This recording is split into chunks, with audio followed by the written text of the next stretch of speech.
এই সিঙ্গেল কতদিন থাকবো মেরি জান? কেউ তো কমেন্টে বলে যাও আই লাভ ইউ।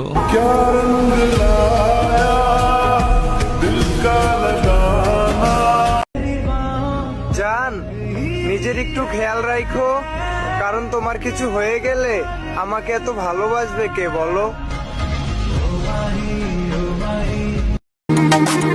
মানতে হবে বস, পুরুষের যদি একবার জিত চলে আসে তাহলে ভালোবাসা কেন, রাজার রাজত্ব ছেড়ে দিতেও 1 মিনিট সময় লাগে না।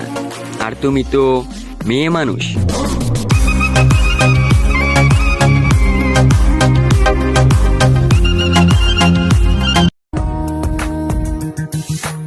একটা কথা বলবো, আমার জীবনে যে কোনো কিছু হয়ে যাক না কেন, বিশ্বাস করো তবু আমি তোমায় ভুলতে পারবো না।